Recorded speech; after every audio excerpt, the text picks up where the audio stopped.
Olá, tudo bom? Vamos acordar, né, gente?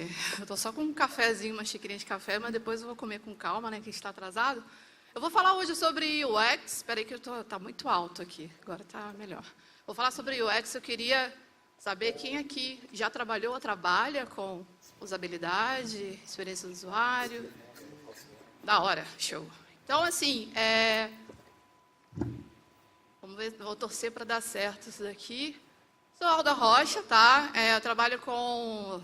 Hoje eu sou Senior UX Designer, mas assim, durante um tempo eu fui front-end, então assim, trago esse legado do front junto comigo.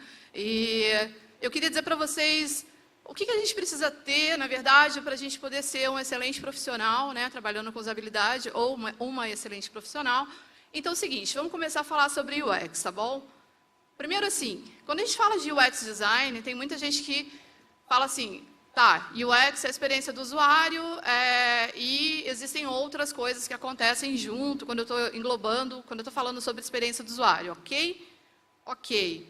Só que assim, a gente tem essa ideia de que, ok, UX é a pessoa que vai dizer onde fica o melhor posicionado as coisas, onde vai fazer um estudo sobre o posicionamento das coisas, provavelmente falando sobre digital, dentro da interface, do que a gente está projetando ali, né? Mas será que é só isso? E aí, quando a gente compara UX e UI, a gente tem uma diferença que ela é bem visível. Nesse caso, tem esse exemplo desse posicionamento de, se você fosse, por exemplo, arrumar uma mesa para alguém chegar e sentar, imagina que o seu usuário vai no restaurante, ele vai comer, e você tem a responsabilidade de dar uma melhor experiência para essa pessoa. Então, digamos que você vai cuidar desse estudo, tá? Onde, por exemplo, você vai entender se essa pessoa é destra, se ela é canhota, para você poder saber o melhor posicionamento dos talheres. Você vai entender qual que é o menu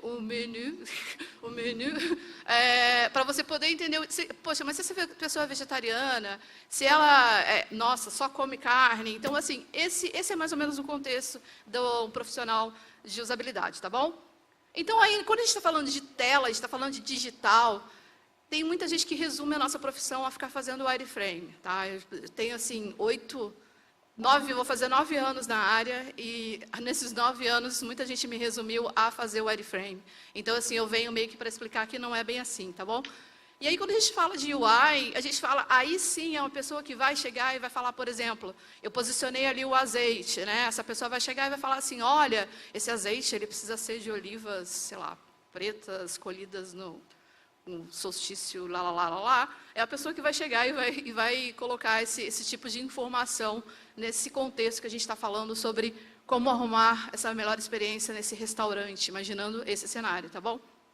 Quando a gente está falando de digital, a gente está falando da pessoa que vem com a parte visual, tá bom? Projetada em cima do que aquele profissional de usabilidade, né? Então, a gente tem essa diferença do UX e do UI.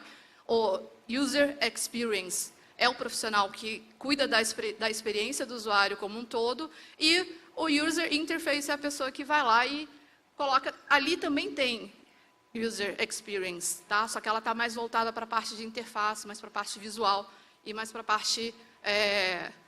essa aqui é a parte que todo mundo acha que resume a nossa profissão, digamos assim. Mas vamos falar sobre qual que é a diferença de uma coisa para outra, tá bom? Bom, todo mundo... Quem aqui já... Será que tem um pointer? Tem. Quem aqui já sofreu com a experiência com essa garrafinha de vidro aqui? Levanta a mão, por favor. Ok. Então, nem sempre quando a gente tem um design assim, bonito, bacana, ele dá a melhor experiência, tá bom? Então, assim, a gente precisa entender que visual é diferente de experiência, tá bom? E isso pra gente, quando a gente trabalha em digital, isso fica muito claro. Que às vezes a gente tem uma ideia de que, porque a gente faz o código, porque a gente cuidou ali da parte de trás, digamos assim, do site, tanto faz a experiência do que está na frente. E a nossa responsabilidade é fazer com que o usuário tenha uma boa experiência. Então, a partir do momento que você tem algum tipo de estudo em cima disso, você muda um pouco o sentido do design. Então, assim, o design ele deixa de ser uma coisa só bonita e ele passa a ser uma coisa realmente funcional. Uma coisa que você vai conseguir usar do jeito que ele foi projetado. Só que nem sempre, até mesmo quando a gente faz estudos, nem sempre está 100% funcional, né, gente? A gente, assim, uma coisa que fica muito clara, que toda vez que você lança um projeto, toda vez que você lança um produto no ar, a chance de você ter que revisitar ele e ter que fazer algum tipo de melhoria é quase 90%, tá? Então, assim, isso precisa ser colocado como uma realidade, a gente precisa entender e aceitar e abraçar isso, tá bom? Abraçar as melhorias e a evolução desse produto quando a gente está projetando, tá bom? Então, assim, quando a gente fala de um profissional de UX, tem muita gente que acha que, então eu vou comprar o Sketch, eu vou comprar ali o XD e eu vou virar um UX ou uma UX, uma profissional de UX. Não é bem assim. Eu vim aqui exatamente para falar um pouco sobre isso, que ferramentas, frameworks, ou seja lá o que for que você usar para poder, para fazer o wireframe, não resume o profissional que trabalha nessa área, tá bom? Inclusive, muito do meu trabalho eu faço no papel e caneta, tá? E eu não uso essas ferramentas. Só depois de muito refletir sobre o que eu estou desenvolvendo, o que eu estou projetando, é que eu vou escolho qualquer uma dessas ferramentas e escolho para poder trabalhar. E um problema de a gente ter esse tipo de pilar, esse tipo de vertente, de que a gente precisa ter um programa XPTO para a gente poder ser um bom profissional, é que isso não é inclusivo, tá? Nem todo mundo que trabalha com design tem, assim, na verdade, assim, a gente tem uma área extremamente elitista, porque todos os programas são muito caros, tá? Nem todo mundo tem grana para pagar por isso, e eu acho uma judiação, eu ia falar uma palavra, eu acho uma judiação a gente não incluir as pessoas que estão a fim de desenvolver e de desenhar uma melhor experiência, única e exclusivamente porque a gente está usando um Mac, ou a gente está usando um programa X que custa não sei quantos dólares para pagar todo mês, entendeu? Então, assim, vamos pensar, refletir um pouco nisso, porque isso não é inclusivo.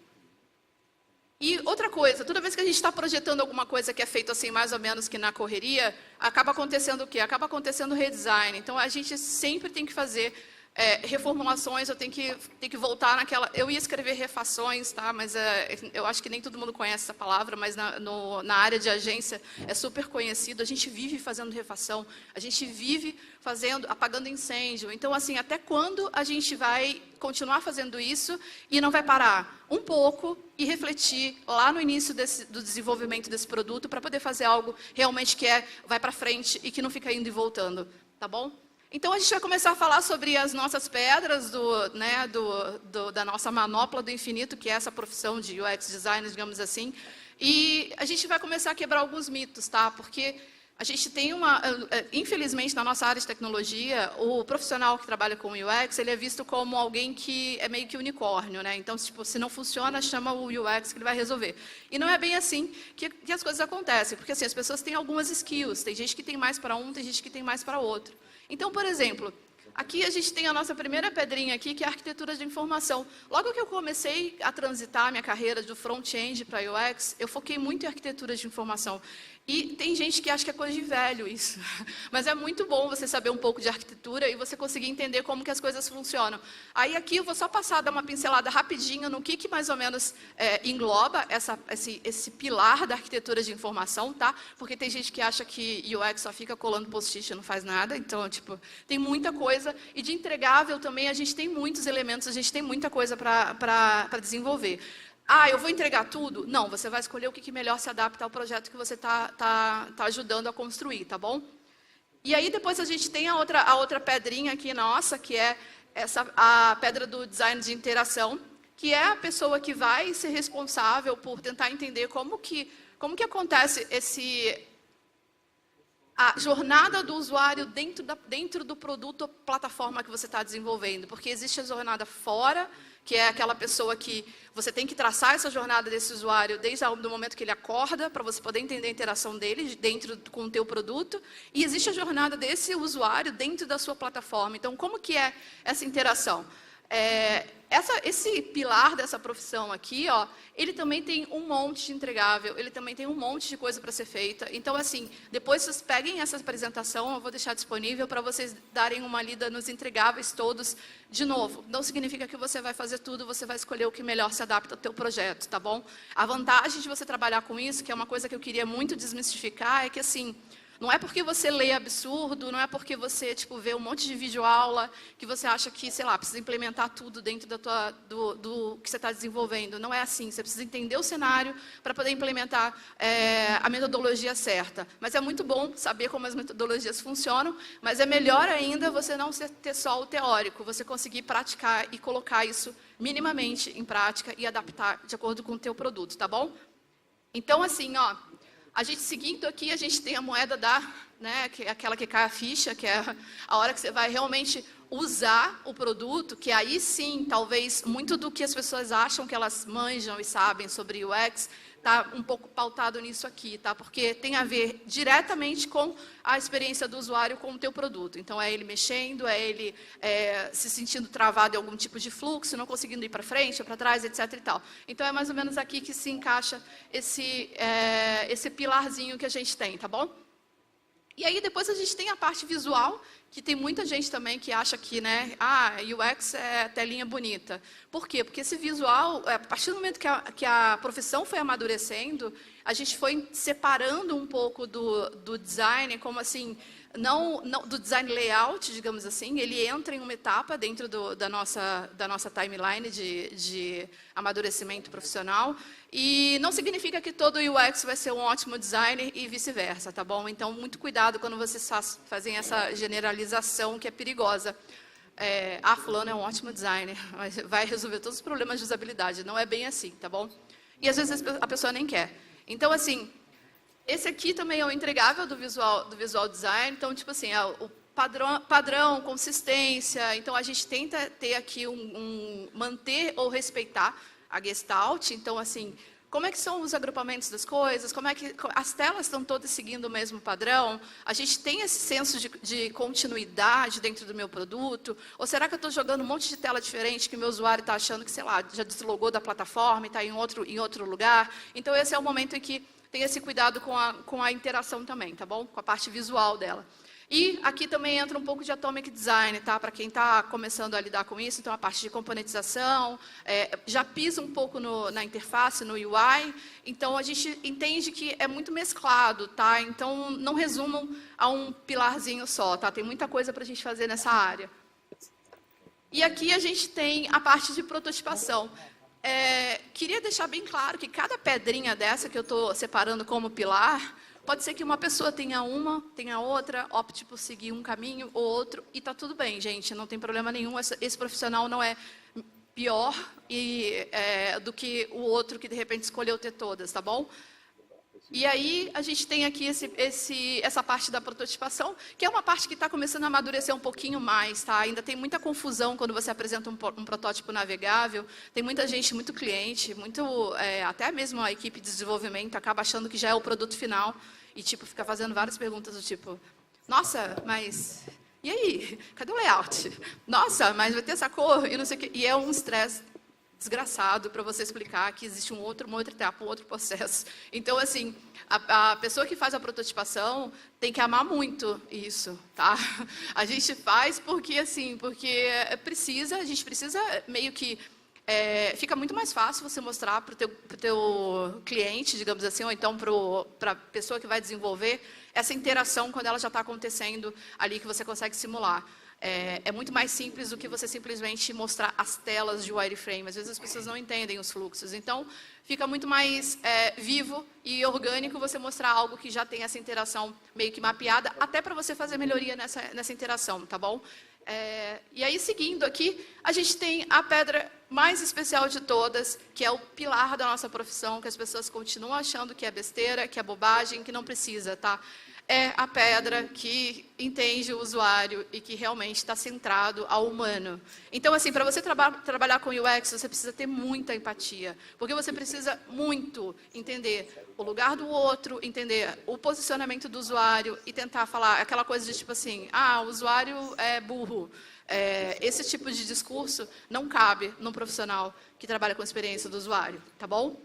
Então, assim, só para a gente entender um pouco, tem gente que simplifica demais a nossa área, mas se eu fosse falar assim, ela é meio que esse apanhado todo de universo, tá? Tem várias ramificações. Todas as pessoas são bem-vindas na nossa área, na nossa profissão. Ah, mas eu sou biólogo. Ah, mas eu sou geólogo. Ah, mas eu sou dentista. Já trabalhei com uma dentista, era ex-dentista. Trabalho hoje em dia com uma engenheira de alimentos que acabou migrando para a área. Mas como assim? Qual a utilidade de ter esses perfis dentro de UX? É muito útil porque a gente tem outras perspectivas, a gente tem outras visões das pessoas, tá bom? Então, vamos só dar uma breve zapeada, que meu tempo está acabando, no que vem por aí. Vamos falar de futuro, então. Então, a gente tem aqui, eu esqueci de colocar um slidezinho, mas beleza. A gente tem aqui essa experiência, né, a pessoa que vai projetar a experiência do espaço, como assim espaço? Não, espacial é porque a gente tem VR, a gente tem vários Rs aí aparecendo, e a gente precisa projetar esses negócios, e aí vai cair no nosso colo para aprender a fazer uma experiência direito e uma experiência real. E a gente tem um outro negócio interessante que está acontecendo agora, que é o Motion UX. Então, assim, todas essas interações que acontecem, elas não é simplesmente fazer mover e... lembra? Quem lembra aqui do Flash? Da entreguei minha idade, né? Mas, assim, não é só mover as coisas, a gente precisa ter um sentido, ter um propósito. Essa interação está acontecendo por quê? Então, já tem essa profissão meio que aparecendo aí também, tá bom? E está pagando uma nota também para trabalhar com isso. E tem agora uma que eu estou pisando um pouquinho nisso, que eu acho sensacional, que é a questão de usabilidade para Customer Experience, que é a experiência do consumidor, da pessoa que está comprando, né? E vai pagar lá, vai dar os dinheirinhos. E com as informações. Então, assim, essa é uma profissão que está vindo agora e que eu tenho achado sensacional e tem muito de pesquisa, porque eu também trabalho com pesquisa e tem muito de pesquisa envolvido, tá? Então, é isso aí, o que a gente precisa para se transformar né, para a gente ter ser um profissional. Espera aí que eu separei uma surpresinha para vocês, espera aí.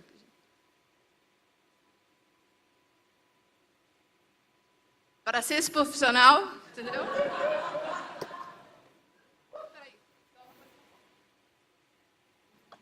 Isso aí, para ter isso aqui, ó, todas essas pedrinhas aqui, ó, vocês têm que colocar em prática tudo que vocês leem, tá? Por favor. Então, assim, por fim, eu queria falar rapidinho, tenho pouquíssimo tempo, mas eu queria abordar uma coisa. É muito emocionante para mim estar aqui de novo, porque alguns anos atrás eu vim para cá para falar sobre diversidade, sobre o que a gente precisava mudar a comunidade, etc. e tal. E foram alguns anos, tá? E eu queria tentar entender se alguma coisa mudou de lá para cá. Então, por favor, quem aqui se identifica com algum nicho ou alguma parcela da dita minoria, né, que é a diversidade, por favor, fica de pé, que eu queria dar uma olhada e tentar ver vocês. Por favor.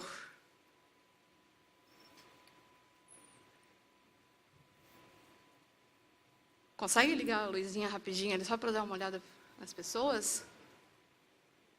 Olha quanta gente. Gente, dos anos que eu vim para cá, a gente já aumentou pra caramba. Então, assim, ainda é pouco. A gente ainda tem um caminho muito longo para conseguir. Mas muito obrigada por vocês estarem aqui. E muito obrigada por vocês fazerem parte disso que a gente chama de comunidade. Tá bom? Obrigada.